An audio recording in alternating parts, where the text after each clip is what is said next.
好唔好意思啊，講咗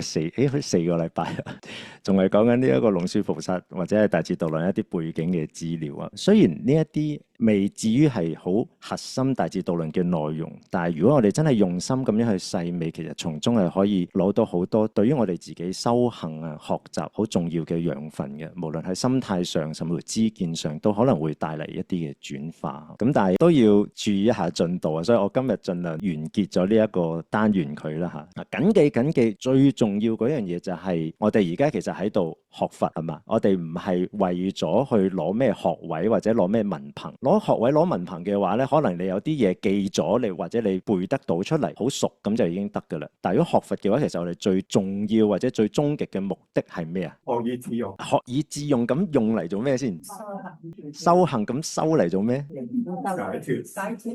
解脫係啦，無論係自己嘅解脫定幫埋人哋解脫，我哋嗰個目標或者大嘅方向係解脫，係咪？我哋唔係淨係攞張文憑攞張紙啊嘛。咁所以啦，如果我哋為咗解脫嘅話咧，其實呢一啲佛菩薩或者祖師大德嘅教學咧，我哋真係應該要嘗試放喺我哋自己嘅生活入邊或者修行入邊嚟到去應用嘅。咁不過上次其實講得比較簡單啦，可能霎時間你未必好體會得到究竟點樣用法咧。我今日淨係先俾翻呢一個嘅鼓勵大家，就係謹記學完之後係要嘗試去用啊。所以如果你聽課嘅時候，你聽完之後法師啊點用㗎？你唔係好諗得到嘅話咧，你快啲舉手。嗱，呢個其實反而係好幫助到我同埋幫助到你自己，幫埋其他人知道，原來有一啲地方我哋可以再深入啲去學習喎。咁然之後上次咧，我哋都講解咗少少關於大智度論嗰個結構啦。今日第一個想同大家分享嘅咧，其實就係大智度論佢嗰一個文本啊，究竟係點樣嘅一回事，同埋佢係點樣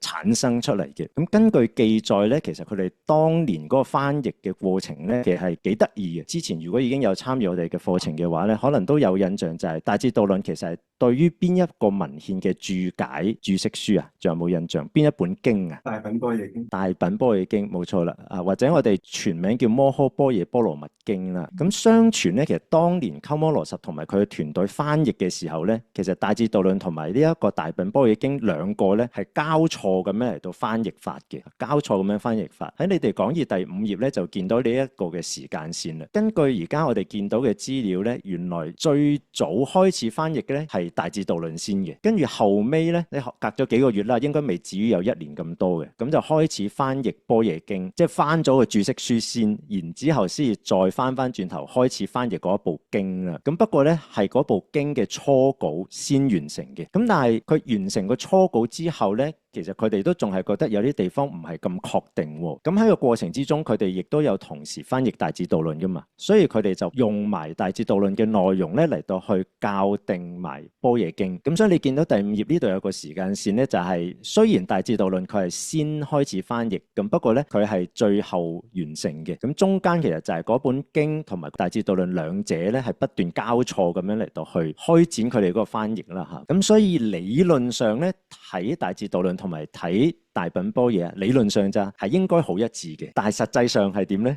大家如果聽得到我不斷強調理論上嘅話，你就可能估到實際上其實會有啲差異嘅嚇。反而咧般若經我哋上次都有介紹過，其實佢可以係話一個類別啊嘛。般若經係一個類別，佢除咗大品般若經之外，金剛經又係呢個類別入邊嘅啦。玄奘法師佢嗰一個600卷嘅大般若波羅蜜經又係呢一個類別入邊嘅啦。我哋有時睇大智度論嘅內容咧，好得意嘅，反而佢某一啲嘅詞句或者係內容咧，係同玄奘法師嗰個翻譯嘅版本更加接近嘅，而反而同鳩摩羅什翻出嚟呢一個大品般若嘅經文咧，係反而有啲差異嘅。可能係咩差異咧？可能係大品般若經即係鳩摩羅什呢個版本咧，冇講過嗰個內容，冇提過。但係咧大智度論同埋玄奘法師嗰個翻譯版本咧，反而就有喎。咁所以我頭先就話，實際上咧大智度論佢唔係真係100%同大品般若經完全一致嘅。於是咧有一啲學者佢哋就推論啦，其實會唔會係牽涉到佢呢一個般若經嘅發展過程㗎？甚至乎啦有一啲學者